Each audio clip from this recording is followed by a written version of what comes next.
Buenas tardes, hermanos. Dios le continúe bendiciendo.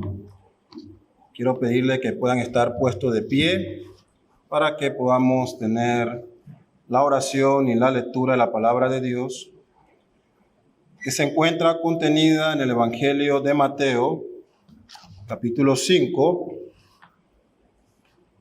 versos del 33 al 37.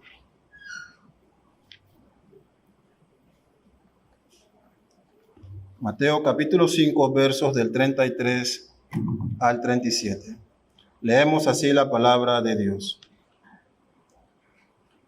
Además, habéis oído que fue dicho a los antiguos, no perjurarás, sino que cumplirás al Señor tus juramentos. Pero yo os digo, no juréis en ninguna manera, ni por el cielo, porque es el trono de Dios, ni por la tierra, porque es el estrado de sus pies, ni por Jerusalén, porque es la ciudad del gran rey, ni por tu cabeza jurarás, porque no puedes hacer blanco o negro un solo cabello. Pero sea vuestro hablar sí, sí, no, no, porque lo que es más de esto, de mal procede. Oremos.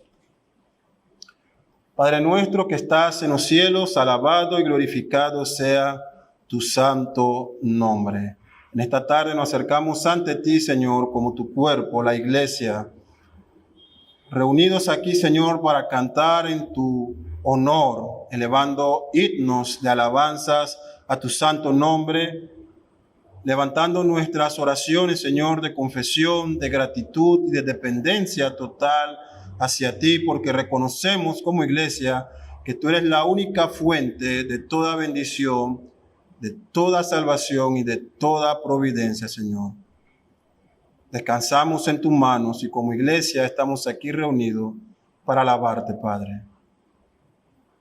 Imploramos, Señor, ahora en este tiempo, que tu Espíritu Santo que tú has dado a tus hijos esté con nosotros, acompañándonos, que nos provea de sabiduría, de todo entendimiento, que me permita a mí, Señor, ser un mensajero fiel de tu palabra y que también actúe en tus hijos aquí presentes, para que ellos puedan comprender el mensaje de tu palabra, Señor, aplicarlo a sus vidas y también compartirlo con otros una vez salgan de aquí, Padre. Transfórmanos, Señor, con el poder de tu santa palabra. Recibe toda la gloria en este momento. Oramos en Cristo Jesús, tu Hijo, pidiendo estas cosas. Amén. ¿Pueden tomar asiento, mis hermanos? Continuamos con la serie de sermones que se están basando en las palabras de nuestro Señor Jesucristo, dichas a inicio de su ministerio y que se encuentran registrados en los evangelios de Mateo y Lucas y que comúnmente es conocido como el Sermón del Monte. El propósito del día de hoy es que entremos a mirar de cerca las aseveraciones que hace Jesucristo en cuanto al uso de los juramentos, pero muy en el fondo vamos a ver que realmente el propósito de nuestro Señor Jesucristo está ligado al mostrarnos cómo debe ser nuestro hablar, cómo debemos responder y de qué cosas debemos abstenernos. Es por eso que este sermón lo hemos dividido en tres partes. La primera de ellas será una explicación de la ley a la que hace referencia estos pasajes con relación a lo que se había dicho en el Antiguo Testamento. Veremos entonces esta exposición de la ley, luego las enseñanzas que estaban diciendo los antiguos, los rabinos, los fariseos y escribas, cómo ellos estaban interpretando esta ley dada en el Antiguo Testamento, cómo la estaban enseñando al pueblo. Y en tercer lugar, veremos cómo Cristo entrará en acción para corregir la enseñanza que los escribas y fariseos, es decir, que los antiguos estaban dándole al pueblo. Antes de esto, hermanos, queremos recordar que el domingo pasado, siguiendo el contexto lógico del desarrollo de nuestro Señor Jesucristo, el domingo pasado estuvimos viendo la enseñanza en cuanto al divorcio. Notamos que nuestro Señor Jesucristo entra en la escena de la cultura de su época para corregir esta práctica que se estaba dando. Haciendo un breve resumen sobre los 5 principales puntos y afirmaciones que encontramos sobre la enseñanza acerca del divorcio, notamos que nuestro Señor Jesucristo nos muestra que el divorcio no es parte del plan de Dios. Eso lo encontramos cuando en Mateo 19 él dice que no ha sido la voluntad de Dios que el hombre se separe. Él dice, lo que Dios unió, no lo separe el hombre. Por consiguiente, en ese mismo pasaje encontramos que él afirma que el divorcio es resultado del pecado de los hombres. Él dice, por vuestra dureza de un corazón pecaminoso, por la dureza del corazón, es que se ha dado el divorcio entre ustedes, pero desde el principio no ha sido así, sino lo que Dios ha unido no lo separe el hombre. Así que lo primero que observamos es que el divorcio no es parte del plan de Dios. Segundo, las Escrituras solo reconocen la posibilidad de abolición del pacto matrimonial en dos causales, las cuales notamos en el Nuevo Testamento, una dicha por nuestro propio Señor Jesucristo en Mateo 19, que es el adulterio, y la segunda hablada por el apóstol Pablo en sus cartas cuando habla acerca del abandono por parte del cónyuge no creyente. ¿Sí? Estas dos causales son esas posibles excepciones que permiten las Escrituras para que el pacto matrimonial pueda abolirse. En tercer lugar, vimos que los creyentes que se divorcian fuera de estas dos causales, esto es importante recordarlo, si un creyente practica el divorcio, lo cual no es el propósito de Dios, y este divorcio se da por situaciones fuera de estas dos causales, las Escrituras mandan por medio de Pablo en Corintios de que ese creyente debe quedarse sin casar y que debe procurar la reconciliación. Y si no es posible la reconciliación, debe permanecer así, porque la muerte es lo único que puede entonces abolir el pacto matrimonial.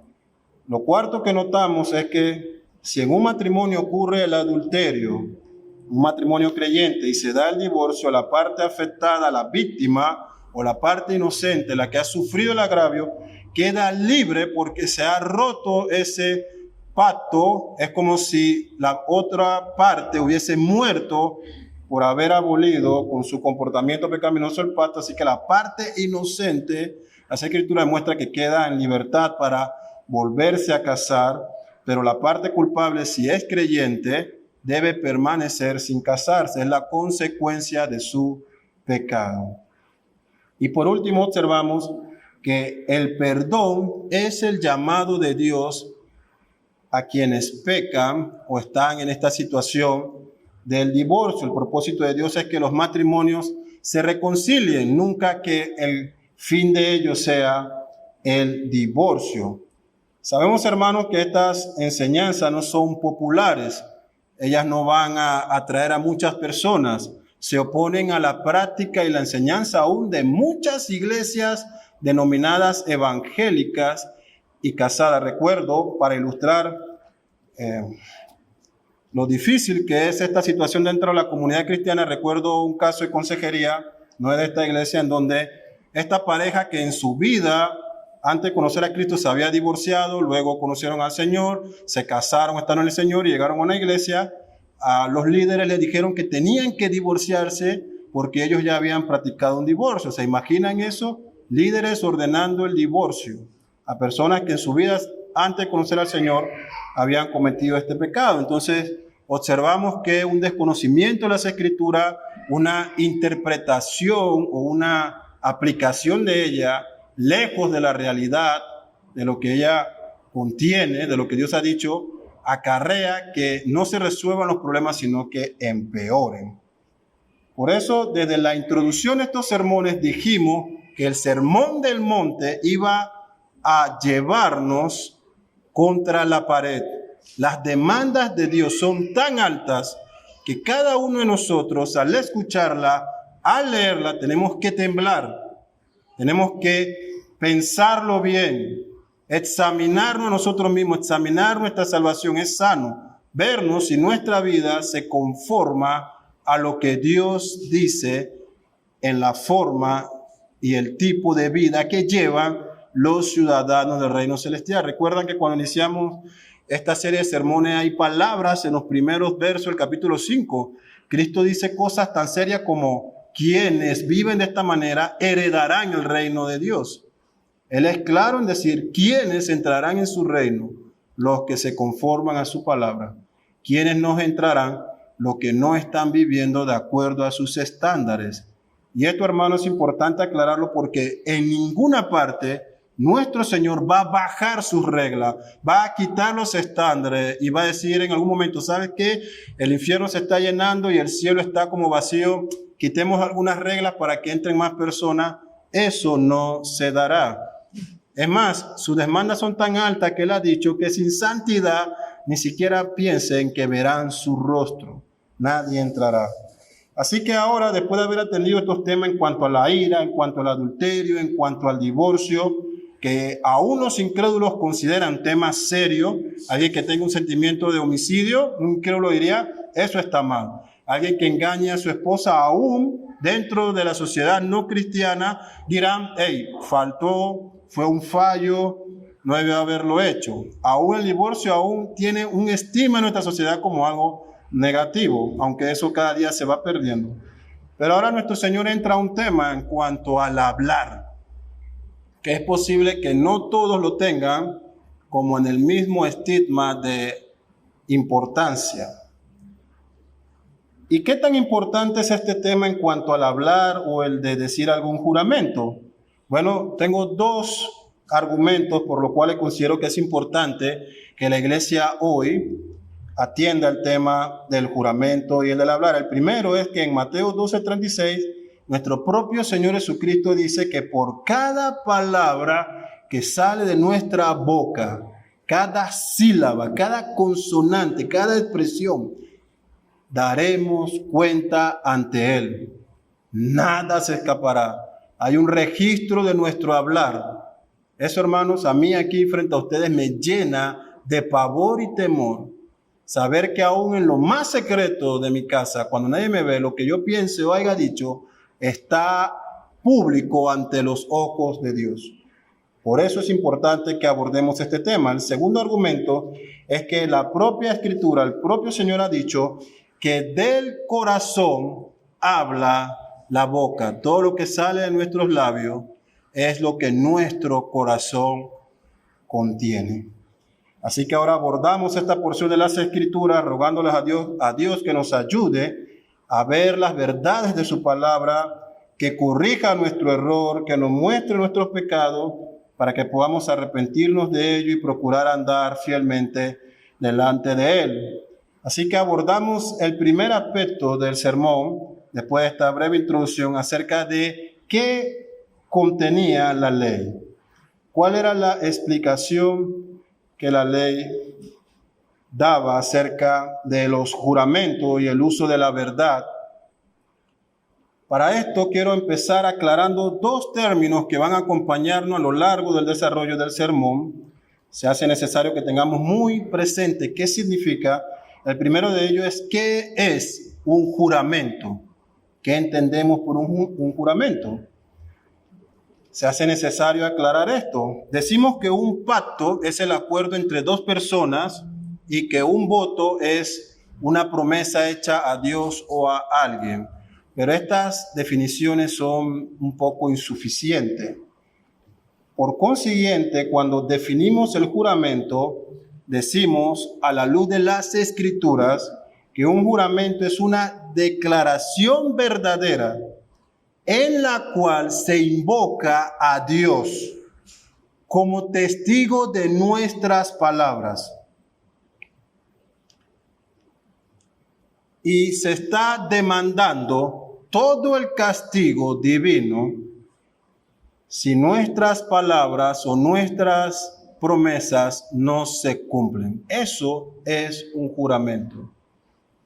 Cuando se interpone a Dios como testigo de nuestra verdad, conscientemente de que si es una mentira lo que estamos diciendo, ese testigo que hemos llamado el Señor absoluto de toda la ley, no juzgará por la mentira que dijimos en su nombre, y si no cumplimos la promesa que hemos hecho, también nos juzgará. El pastor y teólogo inglés John Stott lo define de la siguiente manera. Él dice, los votos en cuestión son estrictamente hablando juramentos. Votos y pactos son juramentos en los cuales el que habla recurre a Dios como testigo de su voto y demanda el castigo de Dios si lo rompe. El segundo término que encontramos en nuestro pasaje que es necesario que tengamos claro es ¿qué es perjurar o un perjuicio? Bueno, se entiende como jurar falsamente. Quiere decir profanación del nombre de Dios. Tomar el santo nombre de Dios, llevarlo a una afirmación mentirosa o una promesa que no cumpliremos como testigo de ella, sabiendo que es mentira. Eso es profanar el nombre de Dios, perjurio. Una promesa deshonesta, empeñando nuestra palabra y a Dios como testigo. Así que para que tenga una idea en cuanto al uso de estas palabras, tengo dos ilustraciones. La primera es dentro del pacto matrimonial. Cuando miramos las exposiciones anteriores en cuanto al divorcio y el adulterio, hablamos un poco acerca de las implicaciones del matrimonio. Un hombre y una mujer se acercan ante Dios como testigo para hacerse voto solemne entre ellos de amor eterno bajo cualquier circunstancia que solo el propio Dios a través de la muerte podría finalizar. Eso es un juramento que se hace ante Dios. Profanar o perjurar sería cuando en ese mismo matrimonio uno de los cónyuges ha adulterado, está perjurando porque su juramento ante Dios lo está rompiendo con sus acciones. No está cumpliendo cada palabra, ser una sola carne, estar únicamente para su cónyuge en todo momento, sino que ahora se ha unido a otra mujer o a otro hombre, dependiendo del caso, está perjurando. Dos ilustraciones que nos ayudan a entender el uso de estas palabras. Y debo decir, hermano, como una nota sobre esto, que esto aplica para quienes están casados, tanto por lo civil como por la iglesia, porque aún las autoridades civiles son puestas por Dios, pero la cultura fariseica de nuestra época dice que podemos obviar la importancia de esto si solo vamos ante las autoridades civiles chifiando, como se dice en el buen panameño, los votos ante Dios, pero ante nuestro Señor ambos matrimonios tienen la misma validez. Así que habiendo entendido ambas palabras que nos van a acompañar, vamos a ver entonces qué nos dice el Antiguo Testamento en cuanto a la ley. Habiendo aclarado entonces estos conceptos, es importante decir que los juramentos están entrelazados con dos mandamientos importantes del Decálogo. El tercer mandamiento que se encuentra en Éxodo 27 que nos dice: no tomarás el nombre de Jehová tu Dios en vano, porque no dará por inocente Jehová que tomare su nombre en vano. Así que como en el juramento se invoca a Dios, estamos ya relacionándonos con este mandamiento del uso del nombre de Dios. También se relaciona con el noveno mandamiento que nos dice: no hablarás contra tu prójimo falso testimonio.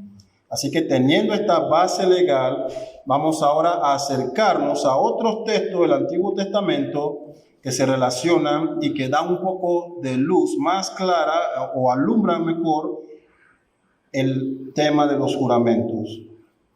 Vamos primero a Deuteronomio 6.13, si usted me puede acompañar, yo lo estaré leyendo aquí. En Deuteronomio 6.13, Dios hablando a través de Moisés, dice: a Jehová tu Dios temerá y a él solo servirás y por su nombre jurarás.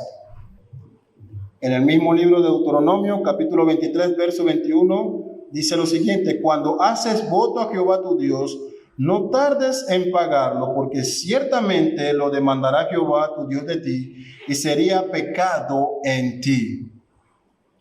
En Deuteronomio 6, solo bajo el nombre de Dios se puede hacer un juramento. En el capítulo 23 del mismo libro, si haces un voto, procura ser diligente en cumplirlo, porque lo contrario se demandará de ti por parte de Dios. En Levítico 19:12, y no juraréis falsamente por mi nombre, profanando así el nombre de tu Dios, yo Jehová. Hay una prohibición a el perjuro o a perjurar. Está prohibido usar el nombre de Dios en un falso juramento. En número 32 dice lo siguiente: cuando alguno hiciere voto a Jehová o hiciere juramento ligando su alma con obligación, no quebrantará su palabra, hará conforme a todo lo que ha salido de su boca o salió de su boca. Así que vemos que de estas lecturas obtenemos tres principios claros que el Antiguo Testamento daba para el uso del juramento. Solo puede ser en nombre de Dios. Él es la máxima autoridad, Él es el máximo testigo, Él es el juez supremo. Lo segundo, todo juramento es de cumplimiento obligatorio. Apenas una persona invocaba a Dios como su testigo, las siguientes palabras de su boca debían ser cumplidas, veraces. Porque el no cumplir, como tercer punto, el no cumplir este juramento era perjurar y hacía a la persona culpable de juicio por parte de Dios. Así que, ¿cuál era el objetivo de esta ley? ¿Por qué Dios permitió que se legalizara, en cierto modo, que se establecieran límites para el uso de los juramentos? Lo primero, al igual que con los otros casos ya vistos en domingos anteriores, era frenar la práctica común del pecado de la mentira, ponerle un alto al uso constante de mentira, poner límites en cuanto a las verdades y mentiras, limitar el pecado, frenar esa práctica común. En segundo lugar, corregir el uso de juramento por cosas triviales. Era del diario vivir el uso de juramentos en asuntos que no eran importantes. Además, se cometía una idolatría al usar criaturas que Dios había creado para juramentar. Por ejemplo, juro en nombre del arcángel fulano o del ángel tal, muchos de los cuales aún en la actualidad se siguen practicando. El tercer objetivo de la ley era advertir las consecuencias del castigo en quienes incurrían aquellos que osaran perjurar el nombre de Dios. Así que vamos a ver brevemente algunas ilustraciones en el Antiguo Testamento en donde se registra el uso correcto de los juramentos. Usted puede buscarlo en su Biblia, yo igual lo estaré compartiendo. Génesis 24, el 1 al 25. No leeremos todo el pasaje, usted lo puede hacer en casa, pero iré directamente al punto central. En este pasaje, Abraham juramenta a su siervo para que se comprometa en buscar esposa para Isaac su hijo, y le dice que no fuera de las mujeres de Canaán, sino de la parentela de su padre. Así que, utilizando la costumbre de aquella época, Abraham llama a su siervo, le hace poner la mano debajo del muslo. Es como si nosotros nos diéramos la mano en la actualidad para cerrar un trato, y le dice: a mi hijo no le traerás esposa de los de Canaán, sino de mi parentela. Júrame que cumplirás esto ante Dios. Usted puede leer el pasaje, vemos la primera ilustración. En Génesis 47, 28, 50 también usted puede leer el pasaje en casa. Le diré el punto central. Jacob juramenta a José su hijo pidiendo que se comprometa ante Dios en que cuando él fallezca, él ha entrado a Egipto, todos los que eran parte de Israel entraron con él, 70 y tantas personas están allí. Ahora Jacob está de edad avanzada, llama a su hijo y le hace juramentar por Dios de que cuando él muera, le prometa que no dejará sus huesos en Egipto, sino que lo tomará y lo enterrará en el sepulcro de sus padres. Igual usted podrá ver cuando lea esos pasajes de que se hace la misma práctica de cerrar el juramento con esa tradición de poner la mano sobre el muslo de quienes juramentaban. En el Salmo 15, el escritor hace una pregunta en el verso 1. El salmista escribe: Jehová, ¿quién habitará en tu tabernáculo? ¿Quién entrará ante ti? ¿Quién estará ante tu presencia, oh Dios?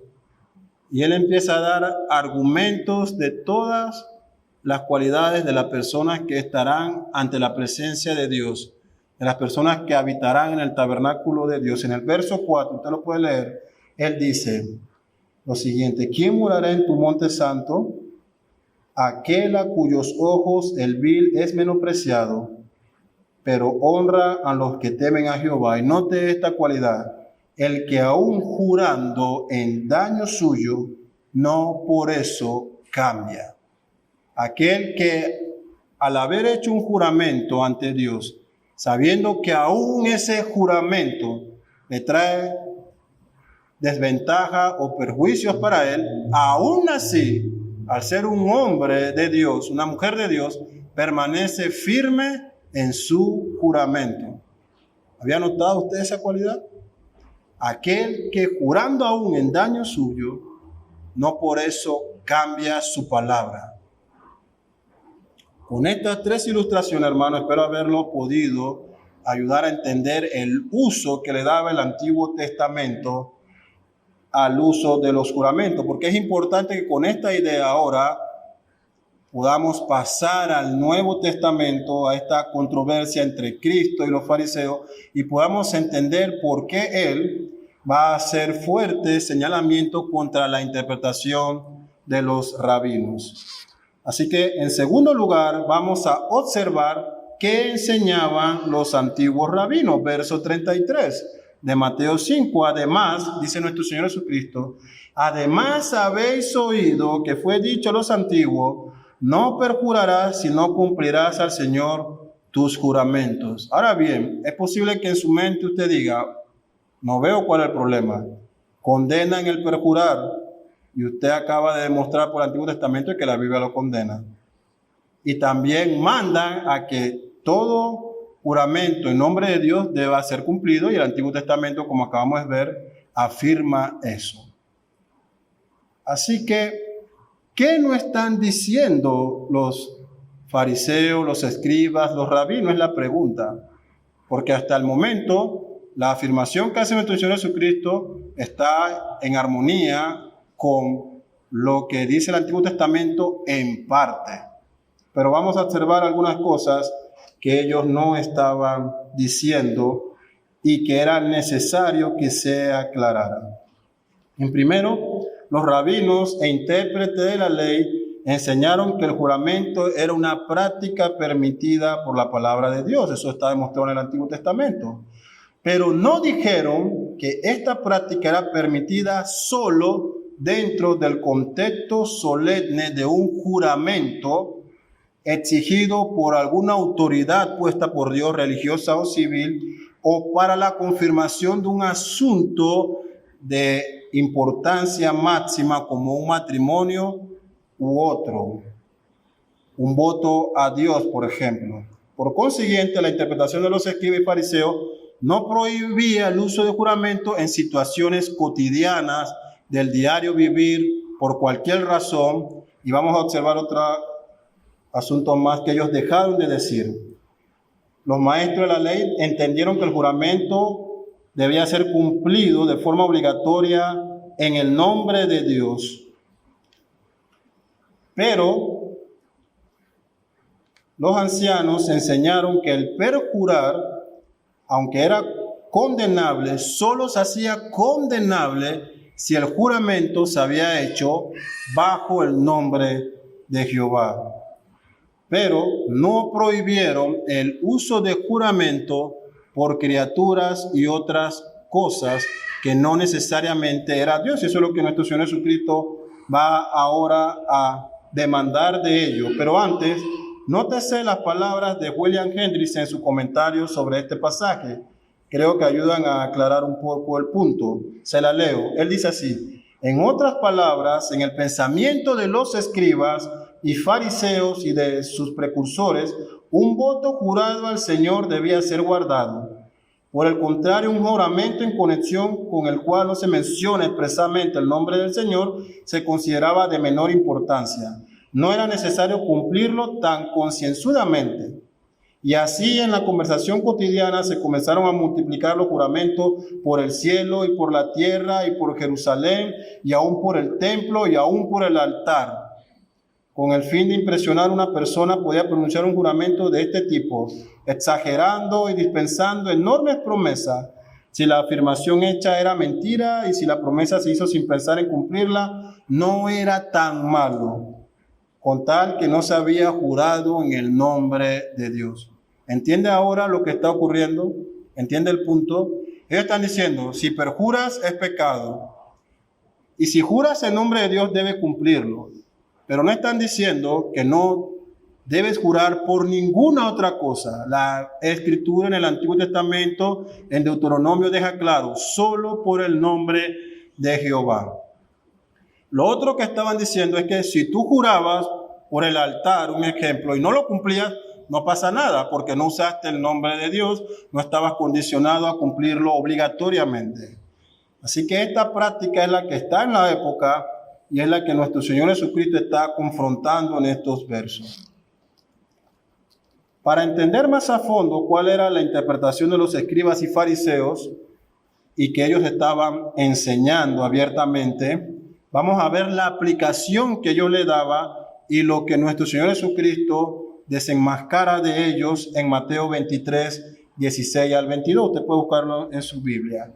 En esa porción del Evangelio, nótese lo que nuestro Señor Jesucristo les dice a estos maestros de la ley, cómo los confronta. Verso 16. ¡Ay de vosotros, guías ciegos, que decís, si alguno jura por el templo, nada es. Pero si alguno jura por el oro del templo, es deudor.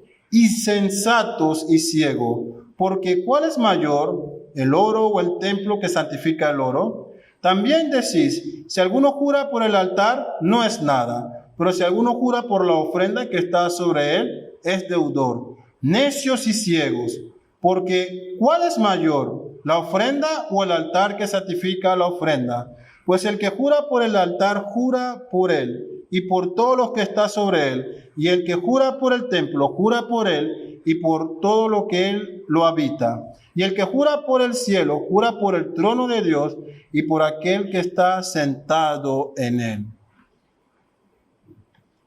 No sé si ustedes pudieron notar que los fariseos ya estaban utilizando un sinnúmero de objetos como base de su juramento.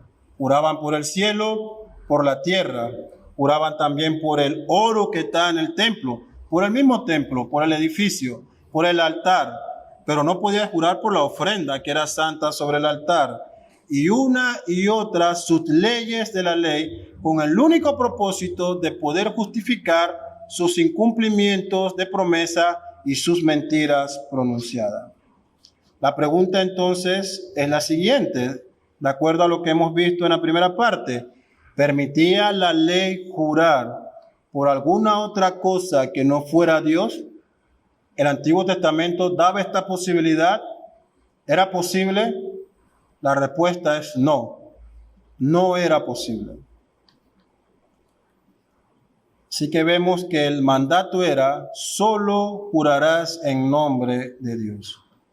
Así que los fariseos ahora disminuyen el estándar de Dios para poder hacer uso de múltiples juramentos que muchos de ellos no cumplirían sin verse utilizando el nombre de Dios en vano. Pero Jesucristo dice, de acuerdo a lo que vimos en Mateo 23, que aunque ustedes busquen incumplir la ley de Dios, aunque tú hagas tu juramento basado en el cielo, te tengo noticias, ese es el trono de Dios. Pero si buscas hacerlo por la tierra, te tengo otra noticia, ese es el estrado de los pies del todo soberano. Y si lo quieres hacer por el templo, dice Cristo, te tengo noticias, el que habita ese templo, el Señor de ese templo, el objeto de toda adoración, de ofrendas y dinero que se entregan allí, es el todo soberano. Y si aún querías jurar por tu vida, te tengo noticias, ella no te pertenece. Tú no la puedes dar y mucho menos debes tomarla de ti. Así que igualmente, aún con sus leyes que buscaban escapar de la ley de Dios, observamos que se encontraban perjurando y profanando tanto el tercero como noveno mandamiento. Así que nuestro Señor entra en escena para corregir esta enseñanza deficiente de la palabra de Dios. En Mateo 5, 34 a 37, vemos la corrección. Pero yo os digo, no juréis en ninguna manera, ni por el cielo, porque es el trono de Dios, ni por la tierra, porque él es el estrado de sus pies, ni por Jerusalén, porque es la ciudad del gran rey, ni por tu cabeza jurarás, porque no puedes hacer blanco o negro un solo cabello. Pero sea vuestro hablar sí, sí, no, no, porque lo que es más de esto, de mal procede. Así que en primera parte, en esta tercera sección del sermón, observamos que Jesús demuestra el error de la enseñanza legalista y deficiente de los antiguos. Es interesante ver cómo él entra en acción. Ningún maestro rabino era capaz de poder decir, yo os digo, hagáis esto. El único en toda la historia es el Señor de la palabra, el autor de ella, el verbo. Solo Cristo puede entrar en escena y decir, yo os digo, en contraste a sus falsas enseñanzas, yo os digo cuál es la interpretación correcta, yo os digo cómo se debe cumplir mi ley. Ni siquiera un pastor puede tener esta autoridad. Lo que un pastor puede decir es, así dice el Señor, porque hablamos sojuzgado o bajo la tutela del príncipe y rey de los pastores, nuestro Señor Jesucristo. Así que él entra en escena y dice, no jurarás por el cielo, es el trono de Dios. No puedes jurar por la tierra, es el estrado de los pies del soberano. No puedes jurar por Jerusalén, porque es la ciudad del gran rey. Estas clases de juramentos que practicaban los rabinos tenían la intención de poder evitar el uso del nombre de Dios. Si fallo en mi promesa, no pasa nada. No profané el nombre de Dios, no soy reo de castigo, puedo escapar del juicio. Pero ahora notamos que también la práctica llevaba a jurar aún por la cabeza de uno mismo. El término que se puede entender es el siguiente: si yo no cumplo mi palabra o mi promesa, sea mi cabeza quitada de mi cuerpo, sea decapitado. Era lo que este juramento involucraba cuando una persona juraba por su propia cabeza.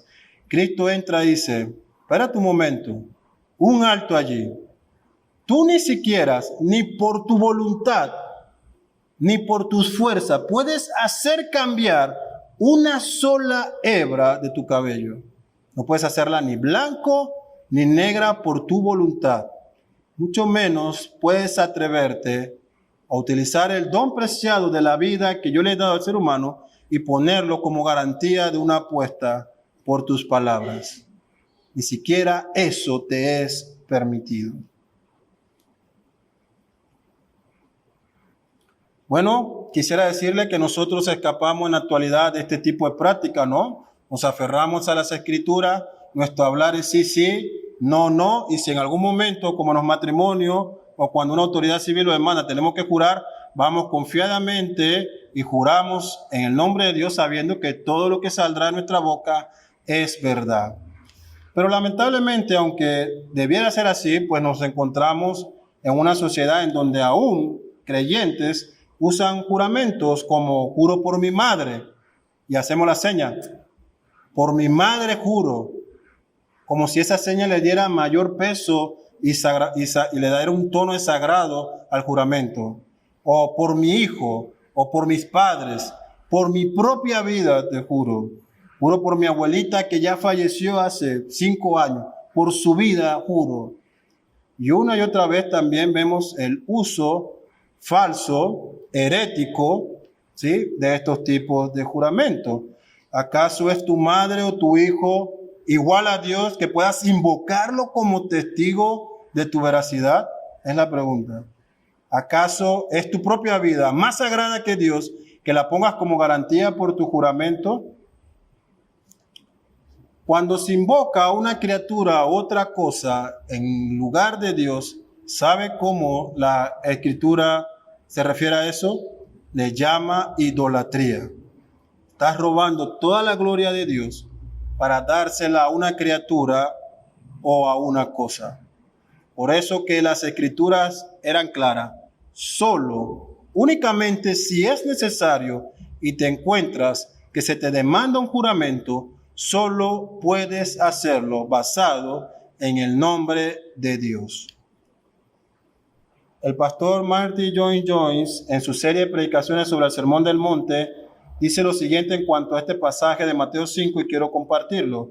Él dice así: en otras palabras, esta ley quería recordarles lo serio de toda su vida, recordar a estos hijos de Israel sobre todo su relación con Dios y subrayar que todo lo que hacía, Dios lo veía que Dios estaba sobre todo y que todas y cada una de las manifestaciones de su vida debían vivirse como para Él. Lo que esto demandaba era que se tuviera claro que cada acción, cada palabra era dicha como si se estuviera frente al propio Dios. Hago un paréntesis porque por este pasaje de Mateo 5 muchos han interpretado que los juramentos están prohibidos para la iglesia y el cristiano en la actualidad. Ellos se basan en la expresión de nuestro Señor Jesucristo que dice en el verso 34, no juréis en ninguna manera. Y toman esta porción de las Escrituras, la aíslan de todo el pasaje, de todo el contexto anterior y posterior en que se encuentra, y dicen, esto demuestra que no se debe jurar. Así que los cuáqueros y los anabatistas, muchos de los testigos de Jehová, la mayoría sectas, se oponen al uso de juramento porque dicen que nuestro Señor Jesucristo fue claro al decir, no juréis en ninguna manera. Y lo aplican de forma tan literal, divorciándolo de todo su contexto. Debo decir que esto es un error.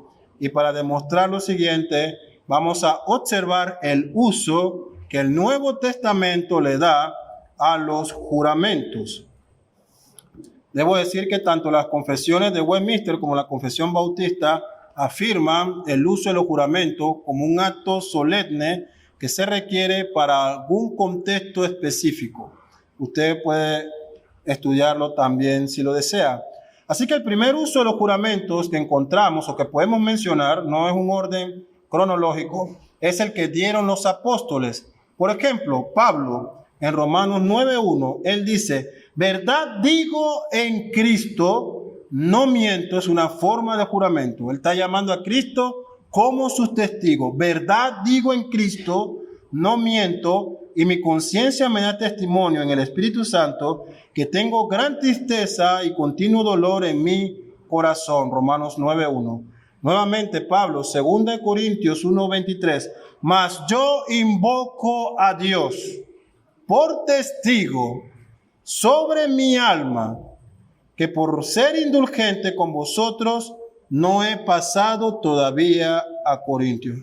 Pude encontrar la fórmula del juramento, invoco a Dios como mi testigo. He sido indulgente por amor a usted y por eso no he ido a Corintios. Vemos otro uso de los juramentos, ahora nuestro propio Señor Jesucristo. Mateo 26, 62 al 64.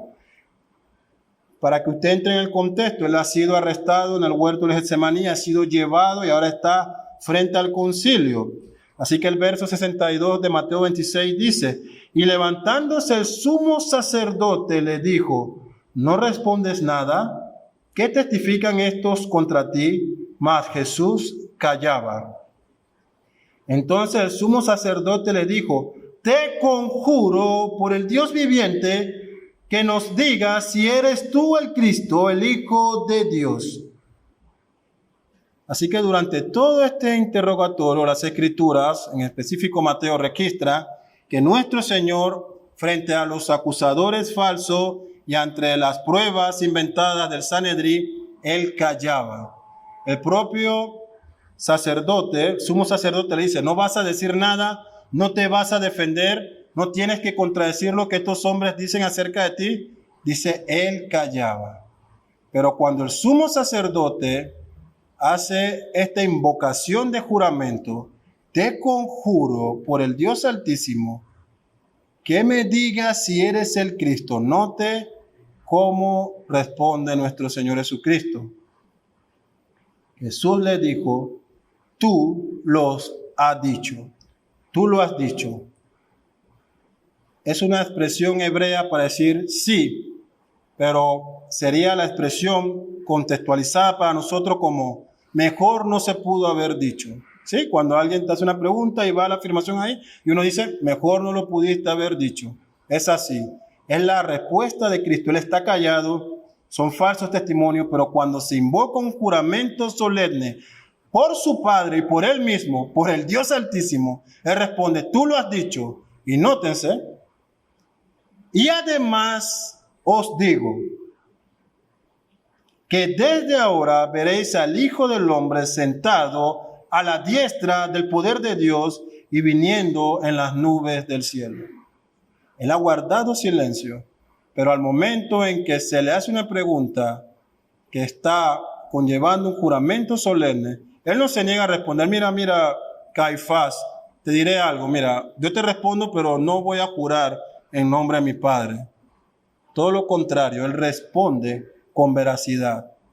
Tú lo has dicho.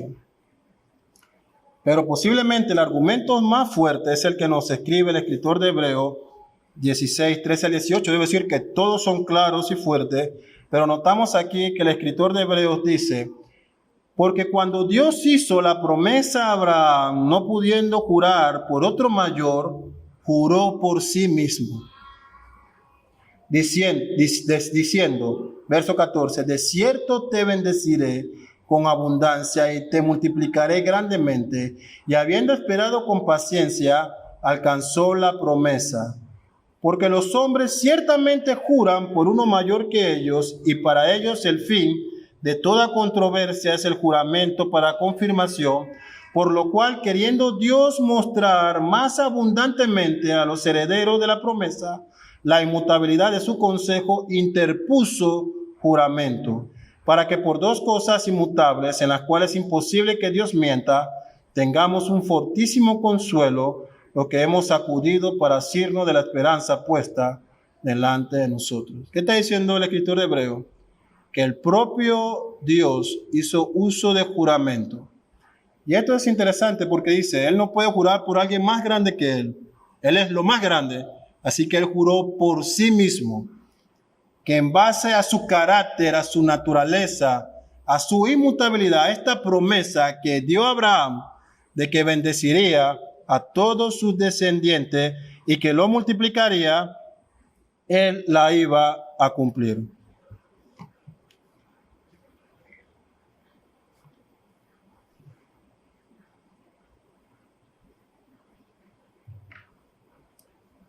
Así que debemos aclarar que el juramento interpuesto por Dios no es a causa de él, no es que Dios tenía que hacer uso de este juramento para confirmar su palabra, sino que era a causa de la incredulidad de nosotros. Por eso dice el escritor, por lo cual queriendo demostrar más abundantemente a los herederos de la promesa, demostrar que su carácter inmutable, él hizo uso de este juramento. Así que estas tres ilustraciones nos proveen argumentos serios, fuertes y bíblicos que demuestran a través de la vida del apóstol Pablo, de la vida de nuestro Señor Jesucristo y aún del propio Dios, el uso y la forma correcta y solemne para confirmación de una verdad a través de un juramento. Y nunca de una forma vana, relajada, trivial o cotidiana como se da en la actualidad. Así que, ¿cuál es la interpretación que Jesús da a este asunto de los juramentos? Él dice en el verso 37, pero sea vuestro hablar sí, sí, no, no, porque lo que es más de esto, de mal procede. Así que la interpretación que Jesús da es la siguiente. Voy a citar a William Kendrick, me parece que lo ha explicado de una forma tan clara. Él dice, la verdadera solución del problema está en el corazón. En el corazón debe reinar en forma suprema la verdad. Por eso, en la conversación cotidiana con las demás personas, uno debe evitar completamente los juramentos. En cambio, la persona debe ser tan veraz, tan completamente digna de confianza, que se le crea la palabra que dice. Cuando desea afirmar algo, diga sencillamente sí y los demás crean. Y cuando quiera negar algo, diga sencillamente no y los demás crean. Porque como dice nuestro Señor Jesucristo, lo que es más de esto, de mal procede.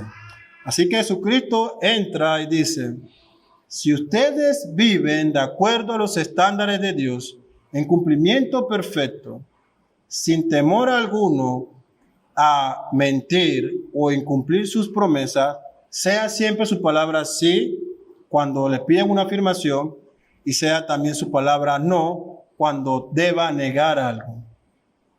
Los juramentos tienen un uso, pero ese uso corresponde a un contexto, ya sea cuando se demanda por parte de una autoridad religiosa o civil. Por ejemplo, cuando eres llamado ante un juicio como testigo, te piden que juramentes tu declaración en nombre de Dios frente a la Biblia. Ahí se entiende el contexto. O cuando estás haciendo un pacto matrimonial, estás jurando ante Dios los votos matrimoniales. Tienen su uso en situaciones específicas. ¿Cómo aplicamos entonces lo que hemos visto a lo largo de estos versos? Bueno, en primer lugar, esta aplicación es para todo el que ha creído en el Señor, que es un hijo de Dios. Debemos decir que recurrir a un juramento en nuestras conversaciones cotidianas de forma relajada, trivial, es profanar el nombre de Dios, es pecado. No debe darse entre creyentes. Como hemos dicho ya, el uso del juramento corresponde a un contexto específico. Cuando se demanda por una autoridad civil, cuando es necesario la confirmación de un voto ante Dios, como en el matrimonio u otros casos. Se deja en claro que el creyente no debe jurar en otro nombre que no sea el de Dios. No juramos por el presidente o por nuestros familiares o por otra persona. Un juramento en nombre de Dios.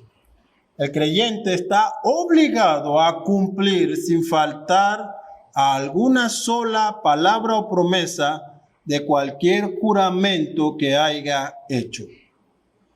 No hacerlo es pecado de perjurar, profanar el nombre de Dios. Para quienes aún no han creído y siguen viviendo en sus pecados, debemos decirle, hermanos, que la demanda de nuestro Dios exige el cumplimiento de toda su ley. Puedes estar viviendo al garete, sin dar cuenta a Dios. Eso no te exime de cada palabra que hayas dicho, porque las Escrituras dicen que todos darán cuenta ante Dios de cada palabra. Entiéndelo. Es una realidad.